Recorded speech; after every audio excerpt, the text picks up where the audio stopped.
Porch میں پہنچتے ہی driver نے دروازہ کھولا تھا۔ ثانیہ نے ایک نظر اس پہ ڈالتے ہوئے ہاتھ آگے بڑھا دیا۔ ڈرائیور حیرت سے اسے دیکھنے لگا۔ چابی چاہیے مجھے، میں اکیلی چلی جاؤں گی۔ اس کے سخت لہجے پہ ڈرائیور کچھ دیر خاموش رہا، پھر کہنے لگا وہ صاحب کی طرف سے اجازت نہیں ہے، آپ کو جہاں جانا ہے میڈم میں لے کے چلتا ہوں۔ یہ سنتے ہی ثانیہ کا دماغ آسمان پہ پہنچا تھا۔ تمہارا دماغ ٹھیک ہے؟ میں تم سے چابی مانگ رہی ہوں اور تم فضول باتیں کر رہے ہو۔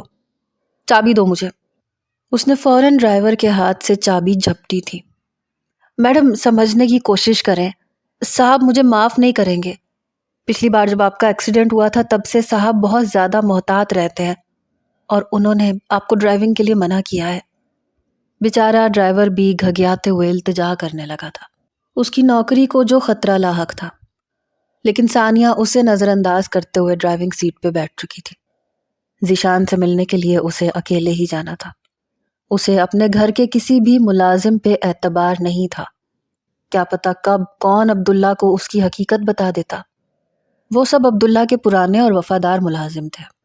آدھے گھنٹے بعد وہ ذیشان کے دروازے پہ کھڑی تھی۔ اس کے آنے کا سن کے ذیشان دوڑا چلا آیا۔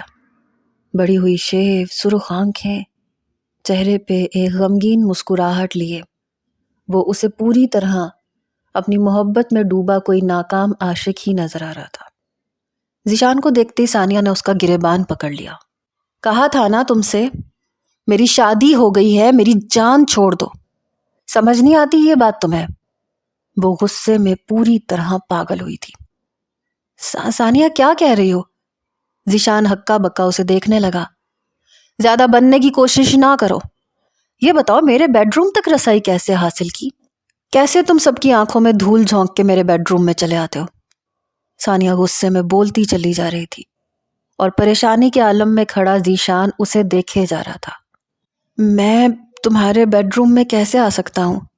تمہارے گھر کے باہر چوکیدار ہیں، گھر میں کئی ملازم ہیں، اور دوسری بات یہ کہ جب تم مجھ سے کوئی تعلق نہیں رکھنا چاہتی تو میں زبردستی کیوں تمہاری زندگی میں مداخلت کروں گا؟ تمہاری محبت کو میں نے اپنے سینے میں دفن کر لیا ہے۔ میرا حال نہیں دیکھ رہی ہو؟ اپنا گریبان چھڑواتے ہوئے ذیشان پیچھے ہو کے کھڑا ہوا تھا اور ثانیہ نے سر سے پاؤں تک اسے دیکھا تھا۔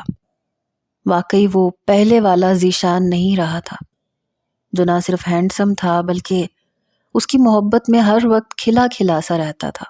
یہ تو انتہائی مرجھایا ہوا ایک ایسا انسان تھا جس کی شاید سارے ارمان اور ساری خواہشات اب دفن ہو چکی تھیں۔ دیکھو ذیشان، میرے ساتھ یہ چوہے بلی والا کھیل مت کھیلو۔ اگر عبداللہ کو پتہ چل گیا تو وہ تمہاری جان لے لے گا۔ انگلی اٹھاتے ہوئے اس نے ذیشان کو تنبیہ کی تھی۔ میں نے پہلے بھی یہی کہا تھا، میں اب بھی یہی کہوں گا کہ میرا کسی بھی بات سے کوئی واسطہ نہیں ہے۔ میں تمہاری محبت کو دفن کر چکا ہوں اور دن رات پچھتاتا ہوں، لیکن نہ ہی میں تمہارے گھر آ سکتا ہوں اور نہ ہی آنا چاہتا ہوں، کیونکہ میری ماں نے مجھے قسم دی ہے کہ اب میں تمہیں مڑ کے نہ دیکھوں۔ آج بھی تم میرے دروازے پہ آئی ہو۔ ذیشان نے صاف طور پر اسے بتایا تھا کہ اسے کوئی غلط فہمی ہوئی ہے اور پھر واپس اندر چلا گیا تھا۔ وہ ہکا بکا سی اپنی ہی جگہ کھڑی رہ گئی۔ اسے تو لگا تھا ذیشان اسے دیکھتے ہی دیوانہ ہو کے اسے سینے سے لگانے کی کوشش کرے گا، ماضی کی محبت یاد دلائے گا، اس سے محبت بھری کچھ باتیں کرے گا، لیکن گزرے کچھ مہینوں میں ذیشان نے نہ ہی اس سے رابطہ کیا تھا اور نہ ہی اسے کسی طرح ذیشان کی کوئی خیر خبر ملی تھی۔ مگر وہ یہ نہیں جانتی تھی کہ ذیشان اس کی محبت کو ہی دفنا چکا ہوگا۔ اس بات سے اس کے دل کو ایک دھچکا پہنچا تھا۔ اسے اپنی جس جوانی اور خوبصورتی پر زوم تھا، اس کا نشہ کچھ ٹوٹا سا تھا کہ ذیشان واقعی اسے بھلا چکا تھا، اسے چھوڑ چکا تھا۔ اگر ایسا تھا تو پھر وہ خط، وہ ڈریس اور وہ پھول، وہ سب کس نے بھیجے تھے؟ ثانیہ شوق کے عالم میں واپس گاڑی میں بیٹھ گئی۔ ہاتھ میں پکڑے سن گلاسز سر پہ لگاتے اس نے گاڑی سٹارٹ کی۔ اس کی منزل اس کی ماں کا گھر تھا، جہاں وہ کبھی دوبارہ قدم نہیں رکھنا چاہتی تھی۔ اسے اپنی ماں سے نفرت تھی، لیکن مجبوری اسے کھینچ کے اس در تک لے آئی تھی۔ واہ کیا بات ہے، آج صبح ہی صبح میری بیٹی کا دیدار ہو گیا۔ اس کی ماں اسے دیکھتے ہی زور سے ہنسی تھی۔ منہ میں پان ڈالتے اس نے چارپائی پہ ثانیہ کی جگہ بنائی تھی اور ثانیہ نے ایک نفرت بھری نظر اپنی پان کھاتی ماں پر ڈالی تھی۔ اماں کب تک تم ایسے ہی رہو گی؟ تمہیں دیکھتی ہوں تو شرمندگی ہوتی ہے۔ وہ غصے میں اپنی پان چباتی ماں کو دیکھ رہی تھی۔ عبداللہ سے شادی کر کے تیری قسمت بدلی ہے۔ تو اونچی حویلی اور بڑے اسٹیٹس کو پہنچی ہے، ہم تو یہیں کے یہیں ہیں۔ تو نے بھلا ہمارے لیے کیا کر دیا؟ اپنی ماں کو بھی ایک کوٹھی دلواتی تو کوئی بات ہوتی۔ ثانیہ کی ماں نے اسے کھری کھری سنائی تھی۔ میں یہاں تمہاری فضول باتیں سننے نہیں آئی، صرف یہ کہنے آئی ہوں کہ اپنے بیٹے کو اچھی طرح سمجھا لو۔ میرے شوہر کی کمائی کو مفت کا مال نہ سمجھے۔ ہر دوسرے دن تم لاکھوں روپے کی فرمائش کر دیتی ہو۔ میرا اکاؤنٹ خالی ہونے والا ہے۔ کسی دن اگر میرے شوہر نے حساب کتاب مانگ لیا تو میں کیا جواب دوں گی؟ تیرا شوہر کروڑ پتی آدمی ہے، بیوی کے چند روپے کا حساب کیوں مانگے گا؟ اور کسی غیر پہ تو نہیں لگا رہی، اپنے بھائی پہ ہی لگا رہی ہے، اس کا مستقبل بن جائے گا۔ ثانیہ کی اماں نے بڑی محبت سے اس کا ہاتھ پکڑتے جواب دیا۔ اس نے جھٹکے سے اپنا ہاتھ چھڑوایا تھا۔ اماں تم اپنی یہ محبتیں مجھے نہ دکھاؤ، تمہاری وجہ سے پہلے ہی بہت کچھ برا ہو چکا ہے۔ تم بھی جانتی ہو کہ میں ذیشان سے محبت کرتی تھی، لیکن تم نے مجھے اس سے شادی کرنے نہ دی، صرف اس لیے کہ وہ غریب تھا۔ عبداللہ کو میری زندگی میں لانے والی تم تھی، تم نے میری اور اس کی ملاقات کروائی تھی، اور اب جب میری اور عبداللہ کی شادی ہو گئی ہے تو تم کہتی ہو کہ میں نے دولت کے لیے اس سے شادی کی ہے۔ وہ غصے میں بول رہی تھی اور اس کی ماں اسے دیکھے جا رہی تھی۔ اچھا قبول ہے تو نے ہی کہا تھا نا، تجھے بھی تو عبداللہ کی دولت کی چمک دھمک نے اس وقت اندھا کر دیا تھا، اور اب تو تجھے اس سے محبت ہو ہی گئی ہے، تو پھر ماں پہ کس بات کا غصہ اتار رہی ہے؟ تجھ سے 2 لاکھ روپے مانگ لیے اس بات کا؟ چل میرے بیٹے کو کچھ بن جانے دے، تیرے منہ پہ تیرے پیسے واپس مار دوں گی۔ اس کی ماں نے نفرت سے ہاتھ جھاڑتے ہوئے ایسے کہا جیسے 2 لاکھ روپے نہیں 200 روپے ہوں۔ ثانیہ تنزیہ سی ہنسی ہنستی کھڑی ہو گئی۔ تمہارا بیٹا ان پیسوں کو اپنی کسی گرل فرینڈ پہ اڑا چکا ہوگا اور دوبارہ پھر نئے سرے سے پیسے کی ڈیمانڈ کرے گا۔ تمہاری جیب میں دھیلا نہیں ہے، مجھے 2 لاکھ روپے لوٹاؤ گی۔ اپنے بیٹے سے کہہ دو آئندہ میں اسے 1 روپیہ نہیں دوں گی۔ دھمکی دیتے ہوئے وہ وہاں سے باہر نکلی تھی۔ اس کا رخ اپنے بنگلے کی طرف تھا، لیکن ذہن کہیں اور ہی الجھا ہوا تھا۔ اسی طرح گتھی سلجھا رہی تھی۔ گھر میں داخل ہوتے ہی اس نے ملازموں سے پوچھا تھا کہ کیا اس کے پیچھے کوئی آیا تھا۔ سب نے ایک ہی جواب دیا کہ نہیں، کوئی نہیں آیا تھا۔ صبح سے عبداللہ نے بھی دوبارہ کال نہیں کی تھی، اسی لیے وہ تھکی ہاری سیڑھیاں چڑھتی اپنے ماسٹر بیڈ روم میں پہنچ گئی، لیکن دروازہ بند کرتے جیسے ہی پلٹی تو کسی نے اچانک سے اسے اپنی باہوں میں دبوچ لیا۔ اس اچانک حملے کے لیے وہ بالکل تیار نہ تھی۔ حملہ کرنے والے نے اس کے منہ پہ اپنا ہاتھ رکھا ہوا تھا، وہ چیخ بھی نہیں سکتی تھی، اور کوئی اسے اپنے ساتھ کھینچتا ہوا بستر تک لے گیا۔ اسے بستر پہ گراتے ہوئے خود اس پہ حاوی ہو گیا۔ ثانیہ نے آنکھیں پھاڑے اس شخص کو دیکھا جو پوری طرح اپنے چہرے کو نقاب سے چھپائے ہوئے تھا، صرف آنکھوں کا سفید حصہ اور کالے دیدے نظر آ رہے تھے۔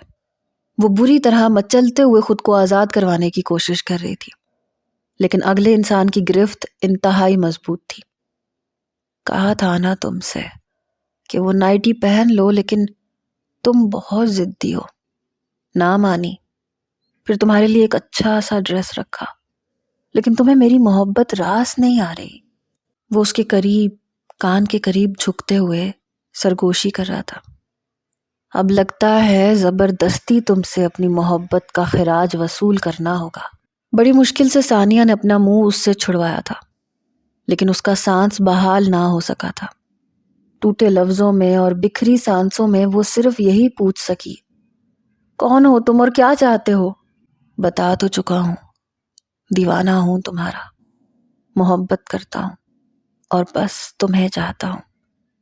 دھیمی سی آواز میں وہ سرگوشی کر رہا تھا اور ثانیہ کی جان نکل رہی تھی۔ چھوڑو مجھے اور اپنا چہرہ دکھاؤ، میں بھی تو دیکھوں کون ہو تم۔ ایسی کیسی محبت جو منہ چھپا کے یہاں آئے ہو؟ اس پورے گھر میں CCTV کیمراز لگے ہیں، کیا تمہیں پتہ نہیں ہے؟ ثانیہ کی بات پہ وہ زور سے ہنسا تھا۔ میری محبت ایک ایسے جادو کی طرح ہے کہ میں کسی بھی سی سی ٹی وی کیمرہ میں نہیں آ سکتا۔ اتنا اندازہ تو اب تک تمہیں ہو ہی چکا ہوگا۔ یہ کہہ کے وہ زور سے ہنسنے لگا اور ثانیہ اس انجانی سی ہنسی کو پہچاننے کی کوشش کر رہی تھی۔ نہ وہ ذیشان تھا نہ ہی عبداللہ، وہ ہنسی ہی انجانی تھی اور وہ آواز بھی۔ تم چاہو بھی تو خود کو مجھ سے دور نہیں رکھ سکتی۔ میں صرف تمہارے کمرے اور واش روم تک ہی نہیں بلکہ تمہارے اور تمہارے شوہر کے درمیان میں بھی موجود ہوں۔ تم چاہ کر بھی مجھے نکال نہیں پاؤ گی۔ ثانیہ کو دھکیلتے وہ تیزی سے کھڑکی کھول کے بھاگا تھا اور ثانیہ اس کے پیچھے لپکی تھی، لیکن نہ جانے وہ کسی چھلاوے کی طرح کہاں غائب ہو گیا تھا، کہیں نظر نہ آیا۔ اس نے شور مچانا شروع کیا تو کچھ ہی دیر بعد سارے ملازم اکٹھے ہو گئے۔ وہ غصے میں کہہ رہی تھی کہ کون آیا تھا گھر پہ، کون تھا میرے کمرے میں، لیکن کوئی ملازم نہیں جانتا تھا۔ پھر اس نے دوبارہ سے C C T V footages check کی، لیکن حیرت کی بات تھی کہ وہ کسی بھی فوٹیج میں نہیں آیا تھا۔ ثانیہ کی تو جان نکل گئی تھی۔ ملازم اسے خود شک کی نظروں سے دیکھ رہے تھے جیسے وہ جھوٹ کہہ رہی ہو۔ ثانیہ کا دل دھک سے رہ گیا تھا۔ کیا وہ کوئی بھوت پریت تھا، کوئی جن زاد یا پھر کوئی چھلاوا؟ میڈم جی، مجھے لگتا ہے آپ کو وہم ہو گیا ہے۔ صاحب کے بغیر پہلی بار آپ اکیلی ہیں نا، شاید اس لیے۔ پرانی ملازمہ نے جھجکتے ہوئے ایسی بات کہہ کے اس کے زخموں پہ نمک چھڑکا تھا۔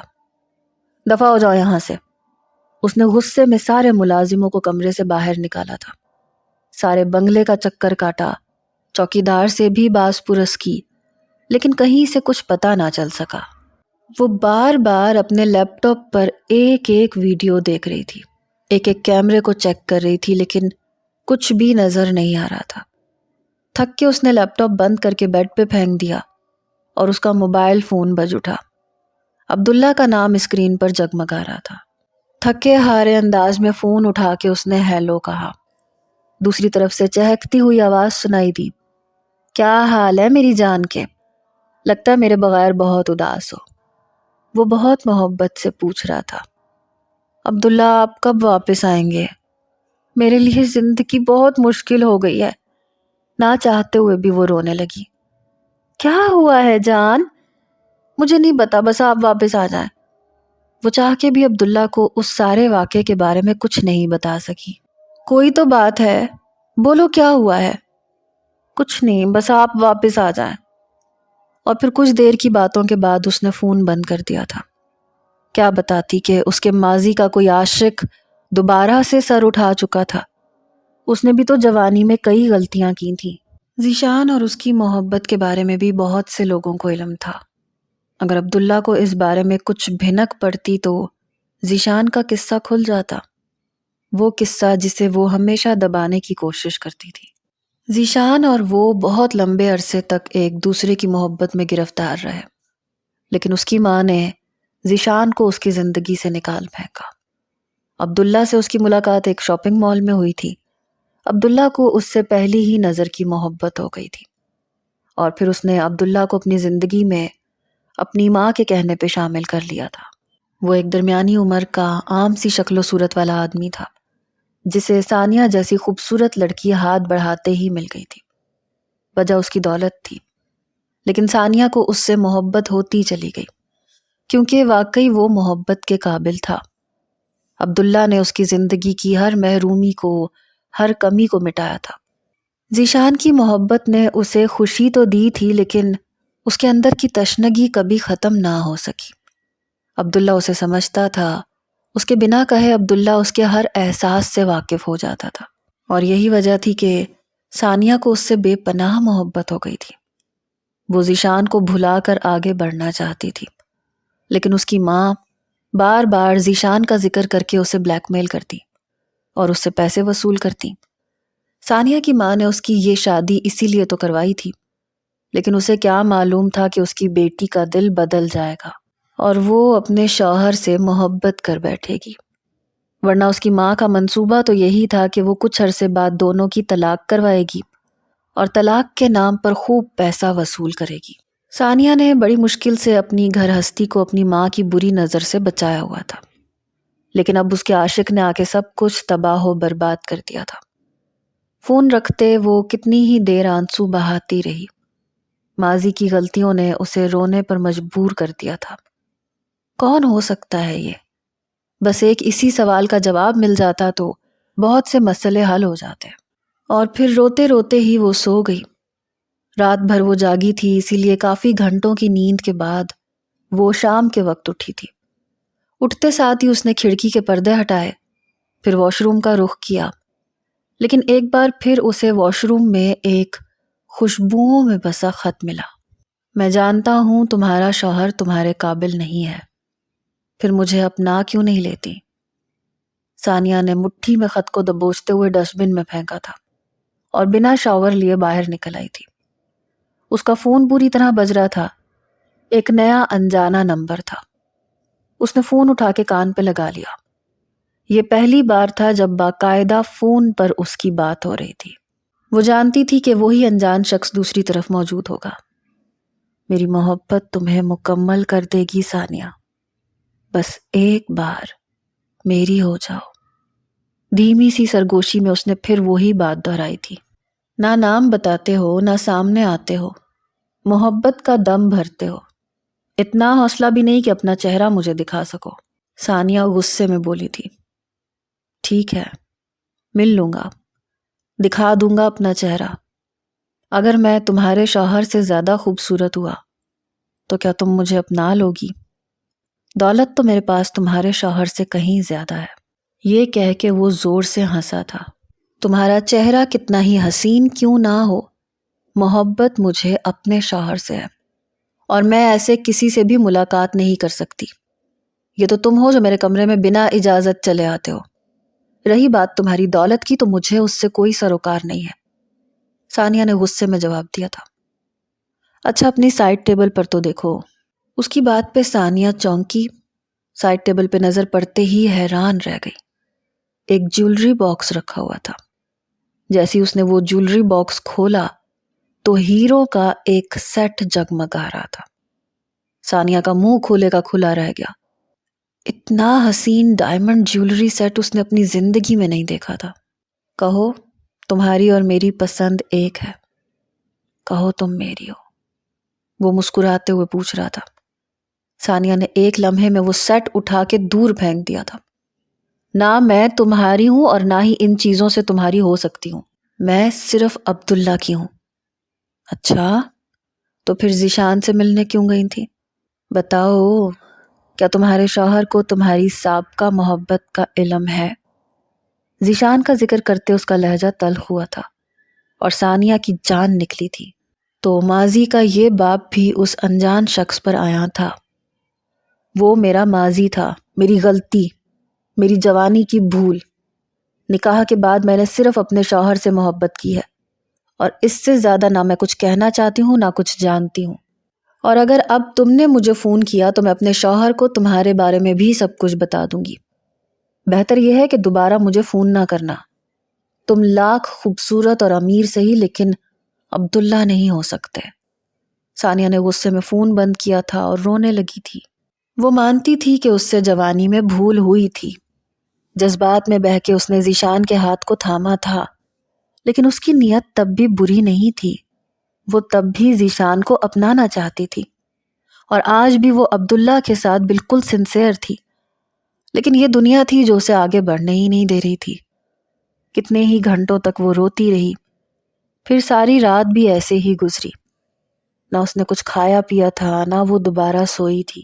اور پھر اگلے دن جب وہ ناشتے کے لیے نیچے اتری تو اس کا نروس بریک ڈاؤن ہوا اور وہ بے ہوش ہو گئی۔ ملازموں نے اسے ہسپتال پہنچایا۔ عبداللہ کو خبر کر دی گئی تھی۔ شام تک عبداللہ اس کے سرہانے پہنچ چکا تھا۔ عبداللہ کو دیکھ کے وہ اس کا ہاتھ پکڑتی روتی چلی گئی، اور اس نے عبداللہ کو خود اپنے منہ سے سب کچھ سچ سچ بتا دیا۔ وہ ذیشان والی بات اور پھر اس انجانے انسان کی حرکتیں۔ اسے سمجھ نہیں آ رہا تھا کہ وہ کون تھا جو اس کی شادی شدہ زندگی کو تباہ کرنا چاہتا تھا۔ اس لیے اس نے اپنے منہ سے سب کچھ اپنے شوہر کو بتانا مناسب سمجھا۔ عبداللہ اس کے لیے بے حد پریشان تھا۔ پورا ایک دن ہاسپٹل میں گزارنے کے بعد وہ اسے لے کے گھر آ گیا تھا۔ ثانیہ انتظار میں تھی کہ کب عبداللہ اس سے مزید سوال جواب کرے گا، ذیشان کے بارے میں پوچھے گا، غصہ کرے گا کہ اس نے اسے اپنے ماضی کا کیوں نہ بتایا، لیکن عبداللہ نے اسے کچھ بھی نہ کہا۔ عبداللہ کے آ جانے کے بعد سے انجان نمبر سے کوئی فون نہیں آیا تھا اور نہ ہی دوبارہ سے اسے کوئی گفٹ موصول ہوا تھا۔ البتہ عبداللہ نے اس کے سامنے ہی سیکیورٹی سخت کر دی تھی، چوکیدار کو بھی خوب ڈانٹا تھا اور ملازموں سے بھی لاپرواہی کے لیے سوال جواب کیے گئے تھے۔ ثانیہ کی طبیعت پوری طرح سنبھلی تو وہ خود ہی عبداللہ کے سامنے بیٹھ گئی، اس سے معافی مانگنے لگی کہ اس نے ذیشان کے بارے میں پہلے اسے کچھ نہ بتایا۔ عبداللہ نے اسے سینے سے لگایا، کہنے لگا ماضی کو نہ دہراؤ، میں آ گیا ہوں نا، دوبارہ تمہیں تنہا چھوڑ کے نہیں جاؤں گا، جہاں جاؤں گا تمہیں اپنے ساتھ لے کے جاؤں گا۔ آپ کے بزنس ٹرپ کا کیا ہوا؟ آپ تو درمیان سے ہی لوٹ آئے۔ ثانیہ کو اچانک خیال آیا، میں اپنے پارٹنر کو وہاں چھوڑ کے آیا ہوں، وہ سب کچھ دیکھ لے گا، میرے لیے تم زیادہ اہم تھی۔ یہ کہتے اس نے ثانیہ پر اپنی محبت نچھاور کی تھی، اور عبداللہ کی قربت میں وہ خود کو نہ صرف محفوظ تصور کر رہی تھی بلکہ اس نے اپنا آپ خود ہی عبداللہ کے حوالے کر دیا تھا۔ عبداللہ کی باہیں اس کے لیے دنیا کی پرسکون جگہ تھی۔ دھیرے دھیرے دن گزرنے لگے، زندگی پرسکون ہو چکی تھی۔ وہ اب اپنی ماں کی دھمکیوں سے بھی خوفزدہ نہیں ہوتی تھی، کیونکہ اب اس کا ماضی عبداللہ پر کھل چکا تھا۔ وہ انجان عاشق بھی کہیں دفن ہو چکا تھا۔ 6 مہینے بہت ہی خوشگوار طریقے سے گزر گئے۔ عبداللہ نے پہلے سے بھی زیادہ ثانیہ کا خیال رکھنا شروع کر دیا تھا۔ وہ انجان عاشق بھی کہیں دفن ہو چکا تھا۔ 6 مہینے بہت خوشگوار طریقے سے گزر گئے تھے۔ عبداللہ نے پہلے سے بھی زیادہ ثانیہ کا خیال رکھنا شروع کر دیا تھا۔ وہ خود کو دنیا کی خوش قسمت ترین لڑکی سمجھ بیٹھی تھی، لیکن یہی اس کی غلط فہمی تھی۔ ایک دن وہ یوں ہی بنگلے میں گھومتے گھومتے پیچھے کنٹرول روم تک چلی گئی، جہاں سے باہر کے کیمرے کنٹرول ہوتے تھے۔ ویسے کنٹرول روم کے بارے میں زیادہ کچھ خبر تو نہیں تھی، بس یوں ہی وہ سسٹم دیکھنے لگی۔ اسے یہ سب کچھ بڑا پسند تھا۔ وہ خود بھی کمپیوٹر میں بہت آگے تک پڑھائی کرنا چاہتی تھی، لیکن حالات نے اجازت نہیں دی۔ ایسی سیٹ پہ بیٹھے ہوئے وہ سسٹم چیک کرنے لگی جب یہ دیکھ کر وہ شاکڈ رہ گئی کہ کچھ کیمرے ایسے بھی تھے جو اس کے لیپ ٹاپ سے جوائن نہیں تھے، جن کے بارے میں اسے کچھ بھی خبر نہیں تھی۔ وہ بغور ہر ایک چیز کا جائزہ لینے لگی، اور پھر اچانک ہی وہ کچھ ایسی فائلز تک پہنچی جس نے اسے شاک کر دیا۔ اس کے لیپ ٹاپ پر جن کیمراز کی ویڈیو چلا کرتی تھیں وہ ایک ہی جیسے پیٹرن پر ریکارڈڈ تھی۔ وہ لائیو ویڈیو نہیں تھی بلکہ وہ ریکارڈڈ ویڈیو تھی جو نہ جانے کب ریکارڈ کر کے سیٹ کی گئی تھی، اور کچھ اس انداز سے لگائی گئی تھی کہ دیکھنے میں وہ اسے لائیو معلوم ہوتی تھی۔ وہ اسے آگے پیچھے کر کے جس طرح بھی دیکھتی وہی منظر اسکرین پر چلتے تھے جو خالی صاف ستھرے گھر کے تھے، اور یہ بات اسے پہلی دفعہ پتہ چلی تھی۔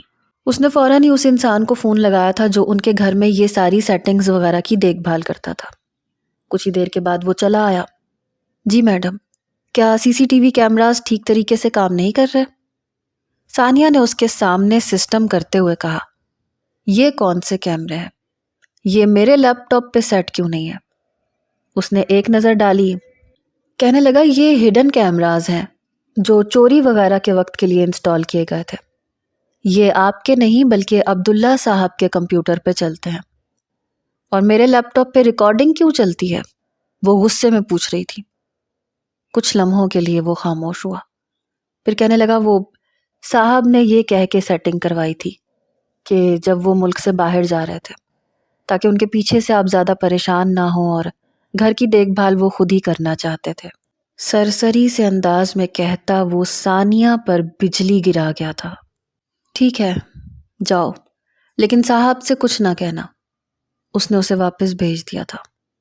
لیکن پھر اس رات عبداللہ کے سونے کے بعد اس نے عبداللہ کے لیپ ٹاپ کو چیک کیا تھا، اور اسے یہ سمجھنے میں زیادہ دیر نہیں لگی تھی کہ وہ انجان شخص عبداللہ ہی تھا۔ اس نے عبداللہ کے فون کو چیک کیا جس میں ایکسٹرا سم تھی۔ عبداللہ کے پاس 2 فون تھے، دونوں میں ایک ایک سم ایکسٹرا تھی اور وہ وہی انجان نمبر تھے جن سے ثانیہ کو فون آتے تھے۔ ثانیہ ہکا بکا سی بیٹھی تھی جب عبداللہ کی نیند میں سے آنکھ کھل گئی۔ پھر اس نے عبداللہ سے سوال جواب شروع کر دیے۔ عبداللہ نے سر جھکا کے اس بات کا اعتراف کیا کہ وہ ثانیہ کو چیک کرنا چاہتا تھا کیونکہ اسے ذیشان کے بارے میں خبر ہو گئی تھی۔ ثانیہ اپنے بھائی کو جو لاکھوں روپے دے رہی تھی اس سے بھی وہ انجان نہیں تھا۔ وہ جاننا چاہتا تھا کہ کہیں ثانیہ اسے دھوکہ تو نہیں دے رہی، اس لیے اس نے جان بوجھ کے اسے پریشان کیا تھا۔ یہ کھیل شاید کافی لمبے عرصے تک چلتا اگر ثانیہ ہیروں کا سیٹ دیوار پہ مار کے عبداللہ کے ساتھ اپنی محبت کا اعتراف نہ کرتی۔ عبداللہ نے سر جھکائے اپنی اس غلطی کا اعتراف کیا تھا کہ ثانیہ پر شک کرنے کے ساتھ ساتھ اس نے اسے آزمایا بھی تھا۔ کتنی ہی دیر تک وہ عبداللہ کو دیکھتی رہ گئی تھی۔ تو کیا اس رات کمرے میں وہ منہ پہ ماسک لگائے آپ ہی تھے؟ اس نے بمشکل الفاظ ادا کیے تھے۔ ہاں میں ہی تھا، میں نے لینز لگائے تھے اور مجھے آواز بدلنی آتی ہے۔ میں نے اپنی یونی میں کافی پلے کیے تھے اس لیے میں بآسانی آواز بھی بدل لیتا ہوں اور کسی کو پتہ نہیں چلتا۔ عبداللہ کی بات پر ثانیہ بس خاموش ہو گئی تھی۔ پھر اگلی صبح اس نے اپنا سامان اٹھا لیا تھا۔ میں واپس جا رہی ہوں عبداللہ، مجھے نہیں لگتا کہ اب ہم ساتھ رہ سکتے ہیں۔ ٹوٹے ہوئے لفظوں میں اس نے عبداللہ سے الوداع چاہا۔ عبداللہ فوراً سے ہاتھ جوڑ کے اس کے سامنے کھڑا ہو گیا۔ مجھے معاف کر دو، میں جانتا ہوں میں نے تمہیں آزما کے غلطی کی، لیکن مجھے خوف تھا کہ کہیں تم مجھے دھوکہ نہ دو۔ تم بہت خوبصورت ہو، جوان ہو، عمر میں مجھ سے بہت چھوٹی ہو، جبکہ میں ایک عام سی شکل کا معمولی سا آدمی ہوں۔ میرے پاس سوائے دولت کے کچھ نہیں، اس لیے مجھے لگتا تھا کہ کبھی نہ کبھی تم مجھے دھوکہ دے جاؤ گی۔ ثانیہ پھوٹ پھوٹ کے رونے لگی۔ عبداللہ نے اسے اپنے سینے سے لگا لیا۔ میری محبت پہ آپ کو اب بھی اعتبار ہے یا نہیں؟ آنسو بہاتے وہ عبداللہ کی جانب دیکھ رہی تھی۔ میں تم سے بہت محبت کرتا ہوں، تم پہ آنکھیں بند کر کے اعتبار بھی کرتا ہوں، بس کبھی کبھی دل میں وسوسے سر اٹھاتے ہیں، لیکن اب میرے سارے اندیشے دھل گئے ہیں۔ ایک آخری بار کہو کہ تم میری ہو۔ اس کی اس بات پہ ثانیہ مسکرا دی تھی۔ آخری بار نہیں، میں ہر بار کہوں گی کہ میں تمہاری ہوں۔ ثانیہ نے خود کو عبداللہ کے حوالے کیا تھا۔ کبھی کبھی کچھ رشتے شک کی نظر ہو جاتے ہیں اور اسی لیے سب کچھ ختم ہو جاتا ہے۔ رشتوں سے شک کو نکال دینا ہی بہتر ہے۔ اسی لیے اگر آپ کے دل میں بھی کسی بات کو لے کر کوئی شک و شبہات ہوں تو اسے بات کر کے دور کر لیجئے، رشتوں کو ٹوٹنے نہ دیجئے۔